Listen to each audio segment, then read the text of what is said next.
ಒಬ್ಬ ಯುವಕ ಒಂದು ಪ್ರಶ್ನೆ ಕೇಳಿದನು. ಹಸ್ತಕ್ರಿಯೆ ಮಾಡುವುದು ತಪ್ಪ? ಇದರಿಂದ ನನ್ನ ಜೀವನ ಹಾಳಾಗುತ್ತಾ? ಈ ಪ್ರಶ್ನೆ ಒಬ್ಬನದಲ್ಲ, ಇದು ಲಕ್ಷಾಂತರ ಯುವಕರ ಮನಸ್ಸಿನಲ್ಲಿರುವ ಪ್ರಶ್ನೆ. ಆದರೆ ಸಮಸ್ಯೆ ಏನೆಂದರೆ ಈ ವಿಷಯದ ಬಗ್ಗೆ ಯಾರು ತೆರೆದಾಗಿ ಮಾತಾಡುವುದಿಲ್ಲ. ಇಂದು ನಾವು ಈ ವಿಷಯದ ನಿಜವಾದ ಸತ್ಯ ತಿಳಿದುಕೊಳ್ಳೋಣ. ಒಂದು ಚಿಕ್ಕ ಕತೆ ಹೇಳ್ತೀನಿ. ಒಂದು ಊರಲ್ಲಿ ಒಬ್ಬ ಹುಡುಗ ಇದ್ದ. ಅವನು ತುಂಬಾ ಬುದ್ಧಿವಂತ, ಓದಿನಲ್ಲಿ ಒಳ್ಳೆಯವನು. ಆದರೆ ಒಂದು ದಿನ ಅವನಿಗೆ ಸ್ನೇಹಿತರು ಹಸ್ತಕ್ರಿಯೆ ಬಗ್ಗೆ ಹೇಳುತ್ತಾರೆ. ಮೊದಲಿಗೆ ಅವನು ಕುತೂಹಲದಿಂದ ಪ್ರಯತ್ನ ಮಾಡ್ತಾನೆ. ಆದರೆ ನಂತರ ಅವನ ಮನಸ್ಸಿನಲ್ಲಿ ಒಂದು ಭಯ ಶುರುವಾಗುತ್ತದೆ. ನಾನು ತಪ್ಪು ಮಾಡ್ತಿದ್ದೇನಾ ಅಂತ. ಇದರಿಂದ ನಾನು ದುರ್ಬಲ ಆಗುತ್ತೇನಾ? ನನ್ನ ಭವಿಷ್ಯ ಹಾಳಾಗುತ್ತಾ? ಇದೇ ಪ್ರಶ್ನೆಗಳು ಅನೇಕ ಯುವಕರನ್ನು ಕಾಡುತ್ತಿವೆ. ನಿಜವಾದ ಸತ್ಯ ಏನು? ಮೊದಲು ಒಂದು ವಿಷಯ ಸ್ಪಷ್ಟವಾಗಿ ತಿಳಿದುಕೊಳ್ಳಿ. ಹಸ್ತಕ್ರಿಯೆ ಮಾನವನ ದೇಹದ ಸಹಜ ಪ್ರಕ್ರಿಯೆ. ಡಾಕ್ಟರ್ಗಳು ಮತ್ತು ವಿಜ್ಞಾನಿಗಳ ಪ್ರಕಾರ ಮಿತಿಯಲ್ಲಿ ಮಾಡಿದರೆ ಇದು ಆರೋಗ್ಯಕ್ಕೆ ದೊಡ್ಡ ಹಾನಿ ಮಾಡುವುದಿಲ್ಲ. ಆದರೆ ಸಮಸ್ಯೆ ಎಲ್ಲಿದೆ ಗೊತ್ತಾ? ಅತಿಯಾಗಿ ಮಾಡಿದಾಗ. ಯುವಕರು ಮಾಡುವ ದೊಡ್ಡ ತಪ್ಪು. ಹಿಂದಿನ ಕಾಲದಲ್ಲಿ ದೊಡ್ಡ ಸಮಸ್ಯೆ ಹಸ್ತಕ್ರಿಯೆಯಲ್ಲ, ಅಶ್ಲೀಲ ವಿಡಿಯೋಗಳ ವಿನ್ಯಾಸ. ಮೊಬೈಲ್ನಲ್ಲಿ ಅಶ್ಲೀಲ ವಿಡಿಯೋಗಳನ್ನು ನೋಡುತ್ತಾ ಇದ್ದಾರೆ. ಮನಸ್ಸು ದುರ್ಬಲವಾಗುತ್ತದೆ, ಆತ್ಮವಿಶ್ವಾಸ ಕಡಿಮೆಯಾಗುತ್ತದೆ, ಗಮನ ಕಳೆದು ಹೋಗುತ್ತದೆ. ನಂತರ ಜೀವನದ ಗುರಿ ನಿಧಾನವಾಗಿ ಮಾಯವಾಗುತ್ತದೆ. ದೇಹದ ಮೇಲೆ ಪರಿಣಾಮ ಇದೆಯಾ? ಅನೇಕರು ಹೇಳ್ತಾರೆ ಹಸ್ತಕ್ರಿಯೆ ಮಾಡಿದರೆ ದೇಹದ ಶಕ್ತಿ ಹೋಗುತ್ತದೆ.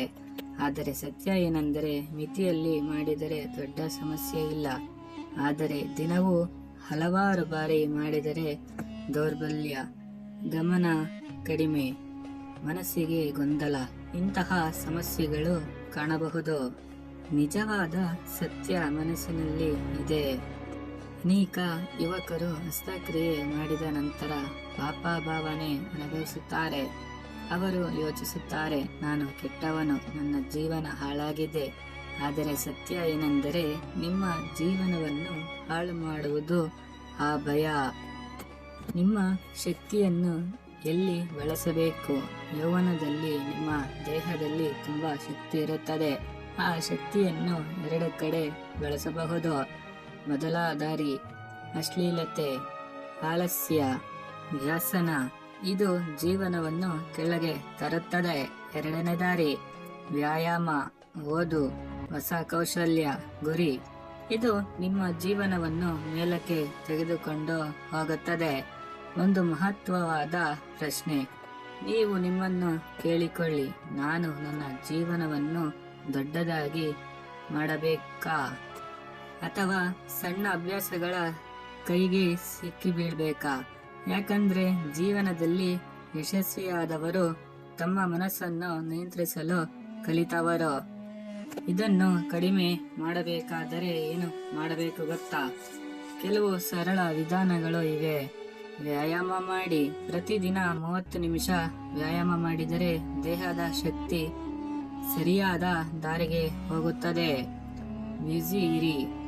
ಖಾಲಿ ಮನಸ್ಸು ಸಮಸ್ಯೆಗಳು ಹೆಚ್ಚಿಸುತ್ತದೆ. ಮೊಬೈಲ್ ನಿಯಂತ್ರಿಸಿ. ಅಶ್ಲೀಲ ವಿಷಯಗಳಿಂದ ದೂರವಿರಿ. ಗುರಿ ಇಡಿ. ಜೀವನದಲ್ಲಿ ದೊಡ್ಡ ಗುರಿ ಇದ್ದರೆ ಸಣ್ಣ ವ್ಯಸನಗಳು ತಾನೇ ದೂರವಾಗುತ್ತವೆ.